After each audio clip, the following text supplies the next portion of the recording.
Hello beautiful souls, mistake mirror Kannada ಚಾನೆಲ್ಗೆ ನಿಮಗೆಲ್ಲರಿಗೂ ಸ್ವಾಗತ. ಎಲ್ಲರೂ ಹ್ಯಾಪಿಯಾಗಿದ್ದೀರಾ ಅಂತ ಅನ್ಕೊತೀನಿ. ಇವತ್ತು ಏನು ರೀಡಿಂಗ್ ಮಾಡ್ತಿದ್ದೀನಿ ಅಂದರೆ, ಆಂಜನೇಯ ನಿಮ್ಮ ಪ್ರೆಸೆಂಟ್ ಸಿಚುವೇಶನ್ ಬಗ್ಗೆ ಏನು ಮೆಸೇಜ್ ಕೊಡ್ತಾ ಇದ್ದಾರೆ ಅಂತ ನೋಡೋಣ. ಸೊ ಈ ಕ್ವೆಶ್ಚನ್ನ ಕೇಳಿಬಿಟ್ಟು ನಾನು ಕಾರ್ಡ್ನ ಪಿಕ್ ಮಾಡಿ ಇಟ್ಟಿದ್ದೀನಿ, ಶಫಲ್ ಮಾಡಿ ಪಿಕ್ ಮಾಡಿ ಇಟ್ಟಿದ್ದೀನಿ. ಸೊ ರೀಡಿಂಗ್ ನೋಡ್ತಾ ಹೋಗೋಣ. ಇದೊಂದು ಜನರಲ್ ರೀಡಿಂಗ್ ಆಗಿರುತ್ತೆ. ಇದು ನಿಮಗೆ ರೆಸೋನೇಟ್ ಆಗಬಹುದು, ರೆಸೋನೇಟ್ ಆಗದೇನೂ ಇರ್ಬೋದು. ರೆಸೋನೇಟ್ ಆಗೋದನ್ನು ಮತ್ತು ನಿಮ್ಮ ಇಂಟ್ಯೂಷನ್ ಏನು ಹೇಳುತ್ತೋ ಅದನ್ನು ನೀವು ತಗೊಳ್ಳಿ. ಆಮೇಲೆ ಇದೊಂದು ಟೈಮ್ಲೆಸ್ ರೀಡಿಂಗ್ ಆಗಿರುತ್ತೆ. ಸೊ ನೋಡೋಣ. The ring, okay, the reunion,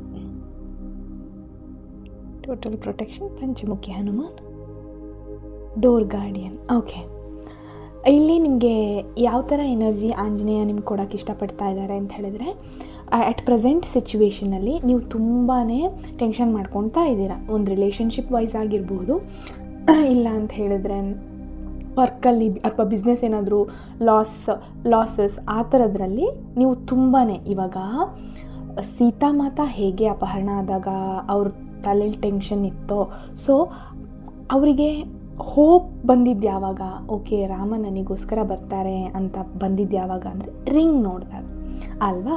so ಅದೇ ಥರ ನಿಮಗೊಂದು ಹೋಪ್ ಸದ್ಯದಲ್ಲೇ ಸಿಗೋ ಸಾಧ್ಯತೆ ಇದೆ. ನೀವೆಲ್ಲ ಇದಾಗಿ ಓಕೆ ಲೈಫೇ ಇಷ್ಟೇ ಅಂತ ನೀವು ಅಂದ್ಕೊಂಡಿದ್ರೆ ಒಂದು ಹೋಪ್ ಬರುತ್ತೆ. ಅದರಿಂದ ನಿಮ್ಗೆ ಟ್ರಸ್ಟ್ ಕೂಡ ಬಿಲ್ಡ್ ಆಗುತ್ತೆ. ಸೊ ನಂಬಿಕೆನ ಕಳ್ತ್ಕೊಳ್ಬೇಡಿ. ದೇವ್ರು ನಿಮಗೆ ಕರೆಕ್ಟ್ ಟೈಮಿಗೆ ಕರೆಕ್ಟಾಗಿರೋ ಸೈನ್, ಓಕೆ ಎಲ್ಲ ಮುಗಿದೋಯ್ತು ಇಷ್ಟೇನಾ ಅಂತ ನೀವು ಇರುವಾಗ ಒಂದು ಹೋಪ್ ನಿಮ್ಮ ಕಡೆ ಬರುತ್ತೆ, ಹುಡುಕಿ ಬರುತ್ತೆ ಸದ್ಯದಲ್ಲೇ ಅಂತ ತೋರಿಸ್ತಿದೆ. ಅದು ಡಿಫ್ರೆಂಟ್ ಸೈನಲ್ಲಿ ಇರ್ಬೋದು.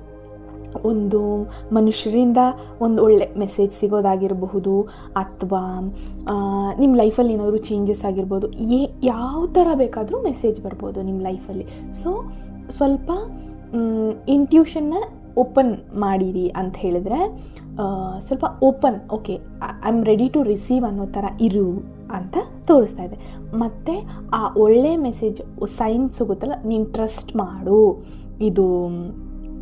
ಇದೇ ನಿನಗೆ ಹೋಪ್ ಅಂತ ತೋರಿಸ್ತಾರೆ. ಸೊ ಅದನ್ನು ನಂಬಿ ನಿಮ್ಮ ಲೈಫಲ್ಲಿ ಓಕೆ ಇದೆ ಇಷ್ಟೇನಾ ಲೈಫ್ ಮುಗೀತು ಅನ್ನೋದು ಒಂದು ಹೋಪ್ ಬರೋ ಚಾನ್ಸಸ್ ಇದೆ ಅನ್ನೋದನ್ನ ಹೇಳ್ತಿದೆ. ಆಮೇಲೆ ದ ರಿಯೂನಿಯನ್ ಅಂತ, ಇವಾಗ ಕೆಲವರು ಇದರಲ್ಲಿ ಏನು ಅನ್ಕೋಬೋದು ಅಂತ ಹೇಳಿದ್ರೆ, ನೀವು ಒಂದು ಸಾಧಾರಣ ಸ್ವಲ್ಪ ದಿನದಿಂದ ಅಥವಾ ಸ್ವಲ್ಪ ಮಂತ್ಸಿಂದ ಅಥವಾ ಇಯರ್ಸಿಂದ ಇರ್ಬೋದು, ನಿಮಗೆ ಯಾವ ಥರ ಫೀಲ್ ಆಗಿದೆ ಅಂದರೆ, ನನ್ನ ಲೈಫಲ್ಲಿ ನಾನು ಯಾರೂ ಬರಲ್ಲ, ಫ್ಯಾಮಿಲಿ ಆಗಲಿ ಫ್ರೆಂಡ್ಸ್ ಆಗಲಿ ಕಷ್ಟ ಅಂದರೆ ಬರಲ್ಲ ಅನ್ನೋ ಥರ ಮೈಂಡ್ಸೆಟ್ನ ನೀವು ಇಟ್ಕೊಂಡಿದ್ದೀರ.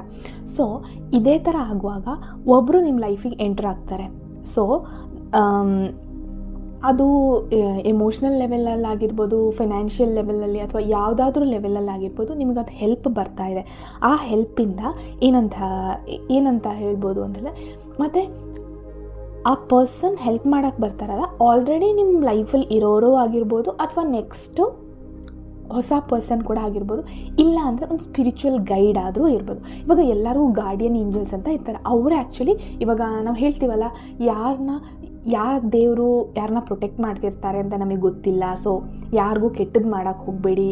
ಅವ್ರು ಪ್ರೊಟೆಕ್ಟ್ ಮಾಡ್ತಾ ಇರೋರು ನಮ್ಗೆ ಹೇಗೆ ಅಂತ ಹೇಳಿದ್ರೆ, ಇವಾಗ ಒಂದು ಪರ್ಸನ್ ಇದ್ದಾರೆ ಅಂತ ಅಂದ್ಕೊಳ್ಳಿ. ಇವಾಗ ಯಾರಿಗೆ ಯಾವ ದೇವರು ಪ್ರೊಟೆಕ್ಟ್ ಮಾಡ್ತಿದ್ದಾರೆ ಅಥವಾ ಯಾವ ಗಾರ್ಡಿಯನ್ ಏಂಜಲ್ಸ್ ಪ್ರೊಟೆಕ್ಟ್ ಮಾಡ್ತಿದ್ದಾರೆ ಅನ್ನೋ ಕ್ಲಾರಿಟಿ ನಮಗೆ ಇರೋದಿಲ್ಲ, ನಮಗೆ ಗೊತ್ತಿಲ್ಲ. ಅದು ನಮಗೆ ಕಾಣಿಸ್ದೇ ಇರೋ ವರ್ಲ್ಡ್ ಅದು. ಸೊ ಅಲ್ಲಿ ನಾವು ಅವ್ರನ್ನ ಹರ್ಟ್ ಮಾಡಿದಾಗ, ಅವ್ರದ್ದು ಒಳ್ಳೆ ಇಂಟೆನ್ಷನ್ನ ಹರ್ಟ್ ಮಾಡಿದಾಗ ಏನಾಗುತ್ತೆ ಅಂತ ಹೇಳಿದ್ರೆ, ಆ ಗಾರ್ಡಿಯನ್ ಏಂಜಲ್ಸ್ ಅವ್ರನ್ನ ಪ್ರೊಟೆಕ್ಟ್ ಮಾಡ್ತಿರ್ತಾರಲ್ವ, ಸೊ ನಮಗೆ ಕಷ್ಟಗಳನ್ನ ಕೊಡ್ತಾರೆ ಅನ್ನೋ ಥರ. ಸೊ ಆ ಥರ ಗಾರ್ಡಿಯನ್ ಏಂಜಲ್ಸ್ ಇವಾಗ ಎಲ್ಲರಿಗೂ ಇರ್ತಾರೆ, ಗಾರ್ಡಿಯನ್ ಏಂಜಲ್ಸ್ ಅಂತ ಹೇಳಿಬಿಟ್ಟು. ಸೊ ನಿಮಗೊಂದು ಸ್ಪಿರಿಚುವಲ್ ಗೈಡ್ ಆಗಲಿ ಅಥವಾ ಒಂದು ಗುರು ಆಗಲಿ ಅವ್ರು ಎಂಟರ್ ಆಗಿ ನಿಮ್ಮ ಲೈಫಲ್ಲಿ ಚೇಂಜಸ್ ಕಾಣಿಸುತ್ತೆ ಅನ್ನೋದನ್ನ ತೋರಿಸ್ತಾ ಇದೆ. ಸೊ ಅದೇ ಒಂಥರ ರಿಯೂನಿಯನ್. ನಿಮ್ಮ ಸೆಲ್ಫ್ ಇವಾಗ ಏನಂದರೆ, ನಿಮ್ಮ ಸೆಲ್ಫ್ ರಿಯಲೈಸೇಷನ್ಗೆ ಅವ್ರು ಹೆಲ್ಪ್ ಮಾಡ್ತಾರೆ. ಅವ್ರು ಬಂದುಬಿಟ್ಟು ನಿಮ್ಗೆ ಸೆಲ್ಫ್ ರಿಯಲೈಸ್ ಆಗುತ್ತೆ ಅನ್ನೋದನ್ನ ತೋರಿಸ್ತಿದೆ. ಆಮೇಲೆ ನೀವೇನಾದರೂ ಲೈಫಲ್ಲಿ ಓಕೆ ಅವ್ರು ಕಣ್ಣು ಹಾಕಿದ್ರು ಇವ್ರು ಕಣ್ಣು ಹಾಕಿದ್ರು ಅನ್ನೋ ಥರ ಮೈಂಡ್, ಸೊ ಅದರಿಂದ ಹೊರಗಡೆ ಬನ್ನಿ. ನಜರ್ ಅನ್ನೋದು ವರ್ಕ್ ಆಗುತ್ತೆ ಯಾವಾಗ ನಮ್ಮ ಎನರ್ಜಿ ಲೋ ಇದ್ದಾಗ ಮಾತ್ರ ಅದು ವರ್ಕ್ ಆಗೋದು. ಇಲ್ಲ ನೀವು ಲೈಕ್ ಅವ್ರ ಎನರ್ಜಿ, ನಿಮ್ಮ ಎನರ್ಜಿ ಮೇಲಿದೆ, ಅವ್ರ ಎನರ್ಜಿ ಕೆಳಗಡೆ ಇದೆ. ಸೊ ಅವ್ರು ರೀಚ್ ಆಗೋದಿಲ್ಲ. ಇವಾಗ ನಿಮ್ಮ ಎನರ್ಜಿ ಆ ಲೆವೆಲಿಗೆ ಇದ್ದಾಗಲೇ, ಇಲ್ಲ ಅದಕ್ಕಿಂತ ಲೋ ಇದ್ದಾಗ ಮಾತ್ರ ಅದು ನಿಮಗೆ ರೀಚ್ ಆಗೋದು. ಸೊ ಎನರ್ಜಿ ಫ್ಲೋ ಆಗೋದು ಹೈಯಿಂದ ಲೋ, ಅದು ಯಾವುದೇ ಆಗಲಿ ಹೈಯಿಂದ ಲೋ. ಸೊ ಆಗುತ್ತೆ ಅನ್ನೋದನ್ನ ತೋರಿಸಿದೆ. ಸೊ ನೀವು ಏನೂ ತಲೆ ಕೆಡಿಸ್ಕೋಬೇಡಿ, ಹನುಮಾನ್ ನಿಮ್ಮ ಪ್ರೊಟೆಕ್ಟ್ ಮಾಡ್ತಾ ಇದ್ದಾರೆ. ಏನೇ ಕಾಂಪ್ಲೆಕ್ಸ್ ಪ್ರಾಬ್ಲಮ್ ಇದ್ರೂ ಓಕೆ, ಅವ್ರು ಮಾಡಿರ್ಬೋದು, ಇವ್ರು ಮಾಡಿರ್ಬೋದು, ನೋ, ಆ ಥರದ ಬ್ಲೇಮ್ ಗೇಮ್ ಏನೂ ಮಾಡಿದೆ ಆಂಜನೇಯನ ಟ್ರಸ್ಟ್ ಮಾಡಿ ಮುಂದೆ ಸಾಗಿ. ಓಕೆ, ನಾನು ನಿನ್ನ ಜೊತೆ ಇದ್ದೀನಿ, ನಾನು ನಿನ್ನನ್ನು ಪ್ರೊಟೆಕ್ಟ್ ಮಾಡ್ತಾ ಇದ್ದೀನಿ, ಅದು ಯಾವುದೇ ರೀತಿ ಸಿಚುವೇಶನ್ ಬಂದರೂ ನಾನು ನಿನ್ನ ಜೊತೆಗಿರ್ತೀನಿ ಅನ್ನೋದನ್ನ ದೇವರು ತೋರಿಸ್ತಾ ಇದ್ದಾರೆ. ಆಮೇಲೆ ಹೇಗೆ ಅಂತ ಹೇಳಿದರೆ, ಯಾವುದೇ ಕಾಂಪ್ಲೆಕ್ಸ್ ಪ್ರಾಬ್ಲಮ್ ಆಗಿದ್ದರೂ ನೀವು ಏನು ಮಾಡ್ಬೋದು ಅಂತ ಹೇಳಿದ್ರೆ, ನನಗೆ ಈಗ ತೋರಿಸ್ತಿರೋ ಇದೇನೆಂದರೆ, ಹನುಮಾನ್ ಚಾಲೀಸ ಓದಿ. ಏನು ಮಾಡಿ ಅಂದರೆ, ಒಂದು ಸಂಕಲ್ಪ ಥರದ್ದು ಮಾಡಿಕೊಂಡು 7 days 7 times ನೀವು ಅದು ನೋಡಿಕೊಂಡೇ ಓದ್ಬೋದು, ಇಟ್ಸ್ ಫೈನ್. ಒಂದು ಸಂಕಲ್ಪ ಮಾಡಿ, ದೇವರೇ ನನಗೆ ಈ ಥರ ಕಾರ್ಯ ಮಾಡಿಕೊಡು, ನಾನು 7 days ಕಂಟಿನ್ಯೂ ಆಗಿ 7 times ಹನುಮಾನ್ ಚಾಲೀಸ ಓದ್ತೀನಿ ಅಂತ. ನೀವು ನಿಮಗೆ ಹೆಂಗೆ ಕಂಫರ್ಟಬಲ್ ಆಗುತ್ತೋ ಆ ಥರ ಬೆಳಗ್ಗೆ ಇಲ್ಲ ಸಂಜೆ ಕೂತ್ಕೊಂಡು ಹಾರ್ಡ್ಲಿ 1/2 hour ತೊಗೋಬೋದು ಓದ್ತಾ ಹೋದರೆ. ಸೊ ಆ ಥರ ನೀವು ಮಾಡಿ, ಒಂದು ಸಂಕಲ್ಪ ಇಟ್ಕೊಳ್ಳಿ, ಓಕೆ ನನಗೆ ಈ ಕಾಂಪ್ಲೆಕ್ಸ್ ಪ್ರಾಬ್ಲಮಿಂದ ಹೊರಗೆ ತಗೋಬಾ, ಅಥವಾ ಇದನ್ನ ನಿನ್ನ ಪ್ರೊಟೆಕ್ಷನಿಂದ ಕರುಣಿಸು, ಅಥವಾ ನೀವು ಹಾಗೆ ಕೂಡ ಮಾಡ್ಬೋದು. ಸೊ 7 days ಒಂದು ಸಂಕಲ್ಪ ಮಾಡಿ. ಸೊ ನಿಮಗೆ ಆ ಪ್ರೊಟೆಕ್ಷನ್ ನಿಮಗೆ ಫೀಲ್ ಆಗುತ್ತೆ ಅನ್ನೋದನ್ನ ಇಲ್ಲಿ ತೋರಿಸ್ತಾ ಇದೆ. ಆಮೇಲೆ ಏನು ಅಂತ ಹೇಳಿದ್ರೆ, ನೀವೇನು ಮಾಡ್ತಾ ಇದ್ದೀರಾ ಅಂತ ಹೇಳಿದ್ರೆ, ಎಲ್ಲದಕ್ಕೂ ಎಸ್ ಅನ್ನೋದು, ಅವ್ರಿಗೆ ಹರ್ಟ್ ಆಗಬಾರ್ದು, ಓಕೆ ನಾನು ಮಾಡ್ತೀನಿ. ನೀವಲ್ಲಿ ನಿದ್ದೆ ಬಿಟ್ಟು ಅಥವಾ ನಿಮ್ಮ ಪ್ರಯಾರಿಟೀಸ್ನ ಬಿಟ್ಟು ನೀವೇನು ಮಾಡ್ತಾ ಇದ್ದೀರಾ, ಬೇರೆಯವರಿಗೆ ಎಸ್ ಅಂತ ಹೇಳಿಬಿಟ್ಟು, ಓಕೆ ಇವಾಗ ಫಾರ್ ಎಕ್ಸಾಂಪಲ್ ನೀವು ತುಂಬ ಟಯರ್ಡ್ ಆಗಿರ್ತೀರಾ ಅಂತ ಅಂದ್ಕೊಳ್ಳೋಣ, ಸರಿನಾ? ಸೊ ಯಾರೋ ಬಂದುಬಿಟ್ಟು ಕೇಳ್ತಾರೆ, ಓಕೆ ಇಲ್ಲಿ ತನಕ ಹೋಗಬೇಕು, ಬರ್ತೀಯಾ ಅಂತ.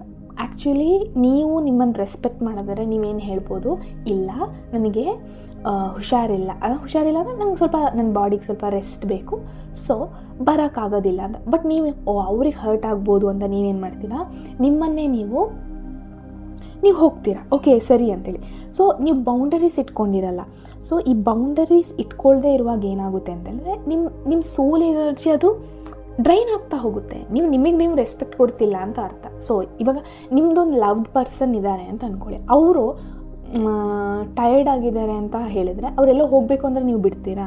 ಇಲ್ಲ, ಬಿಡೋದಿಲ್ಲ. ಸೊ ಅದೇ ಥರ ನಿಮ್ಮನ್ನು ನೀವು ಕೇರ್ ಮಾಡಿ, ನೋ ಅನ್ನೋ ಕಡೆ ನೋ ಹೇಳಿ, ಎಸ್ ಅನ್ನೋ ಕಡೆ ನಿಮಗೆ ಕಂಫರ್ಟಬಲ್ ಇದ್ದರೆ ಮಾತ್ರ ಎಸ್ ಹೇಳಿ. ನಿಮ್ಮ ಬೌಂಡರೀಸ್ನ ಪ್ರೊಟೆಕ್ಟ್ ಮಾಡಿ. ಇಲ್ಲ ಅಂತ ಹೇಳಿದ್ರೆ ನಿಮ್ಮದು ಎನರ್ಜಿ ಎಲ್ಲ ಡ್ರೈನ್ ಆಗುತ್ತೆ. ಸೊ ನಾನು ಆ ಗಾರ್ಡಿಯನ್ ಥರ ನಾನು ನಿಮಗೆ ಪ್ರೊಟೆಕ್ಟ್ ಮಾಡ್ತಾ ಇದ್ದೀನಿ. ಅದ್ರ ಮೇಲೆ ನೀವೇನು ಮಾಡಿ ಅಂತ ಹೇಳಿದ್ರೆ, ನೋ ಅಂದರೆ ನೋ ಹೇಳಿಬಿಡಿ. ಅದರಿಂದ ಇವಾಗ ನೋ ಹೇಳಿ ಒಂದು ಫ್ರೆಂಡ್ಶಿಪ್ ಬ್ರೇಕ್ ಆಗ್ತಿದೆ, ಒಂದು ರಿಲೇಷನ್ಶಿಪ್ ಬ್ರೇಕ್ ಆಗ್ತಿದೆ, ನಿಮಗೋಸ್ಕರ ನೀವು ನೋ ಹೇಳಿ ಬ್ರೇಕ್ ಆಗ್ತಿದೆ, ಅದು ರಿಯಲ್ ರಿಲೇಷನ್ಶಿಪ್ ಆರ್ ಫ್ರೆಂಡ್ಶಿಪ್ ಅಲ್ಲ ಅನ್ನೋದನ್ನ ತಲೆಗಿಟ್ಕೊಳ್ಳಿ. ಇವಾಗ ರಿಯಲ್ ಫ್ರೆಂಡ್ಸ್ ಅಥವಾ ರಿಯಲ್ ಫ್ಯಾಮಿಲಿ ಏನು ಅಂದರೆ, ನಿಮ್ಮ ನೋನ ರೆಸ್ಪೆಕ್ಟ್ ಮಾಡ್ತಾರೆ, ಆಯಿತಾ? ಸೊ ಅದು ಬಿಟ್ಟು ಓಕೆ ಅವ್ನು ನೋ ಅಂತ ಹೇಳ್ಬಿಟ್ಟ, ಈ ನೋಗೆ ಅವ್ರು ಯಾವಾಗ ಗೊತ್ತಾ ಕತೆ ಕಟ್ಟೋದು, ಇವಾಗ ನೀವು ಎಲ್ಲ ಟೈಮಲ್ಲೂ ಎಸ್ ಅಂತ ಹೇಳಿರ್ತೀರ ಅಂದರು, ಒಂದು ಸಲ ನಿಮ್ಮಿಂದ ಆಗೋದೇ ಇಲ್ಲ, ಸೊ ಆವಾಗ ಇಲ್ಲ ಆಗಲ್ಲ ಅಂದ್ಬಿಟ್ಟು ಆವಾಗ ಅವ್ರು ಇಟ್ಕೊತಾರೆ, ಓಕೆ ನೀನು ಇವಾಗ ತುಂಬಾ ಚೇಂಜ್ ಆಗಿದೆಯಾ ಹಾಗೆ ಹೀಗೆ ಅಂತ ಹೇಳಿ. ನೀವು ಅಲ್ಲಿ ಚೇಂಜಸ್ ಅಲ್ಲ, ನೀವು ನಿಮಗೋಸ್ಕರ ಟೈಮ್ ಕೊಡೋದನ್ನು ಕೂಡ ಅವರು ಟೇಕನ್ ಫಾರ್ ಗ್ರಾಂಟೆಡ್ ಮಾಡ್ತಾರೆ. ಸೊ ಅದಕ್ಕೋಸ್ಕರ ಮೊದಲಿಂದನೇ ನೀವು ಇದನ್ನು ಪ್ರಾಕ್ಟೀಸ್ ಮಾಡ್ಕೊಳ್ಳಿ. ನೋ ಅಷ್ಟೇ. ಆಗಲ್ಲ ಅಂದರೆ ನೀಟಾಗಿ ಆಗಲ್ಲ ಅಂತ ಹೇಳಿಬಿಡಿ. ನಿನ್ನ ಎನರ್ಜಿನ ನೀನು ಪ್ರೊಟೆಕ್ಟ್ ಮಾಡ್ಕೊ, ನಾನು ನಿನ್ನ ಜೊತೆ ಇದ್ದೀನಿ ಅಂತ ಹೇಳಿಬಿಟ್ಟು ಆಂಜನೇಯ ನಿಮಗೆ ಹೇಳ್ತಾ ಇದ್ದಾರೆ. ಸೊ ಇದು ಇವತ್ತಿನ ರೀಡಿಂಗ್. ಇಷ್ಟ ಆದರೆ ಲೈಕ್ ಮಾಡಿ, ಕಮೆಂಟ್ ಮಾಡಿ, ನನ್ನ ಚಾನಲ್ನ ಸಬ್ಸ್ಕ್ರೈಬ್ ಮಾಡಿ. Thank you so much. ದೇವರೆಲ್ಲರಿಗೂ ಒಳ್ಳೇದು ಮಾಡಲಿ, health wise, financial wealth wise, ಎಲ್ಲದೂ ನಿಮಗೆ ರಿಲೇಷನ್ಶಿಪ್ ವೈಸ್ ಎಲ್ಲರಿಗೂ ಹ್ಯಾಪಿಯಾಗಿರಲಿ ಅಂತ ದೇವ್ರ ಹತ್ರ ನಾನು ಕೇಳ್ಕೊತೀನಿ. ರಾಧೆ ರಾಧೆ.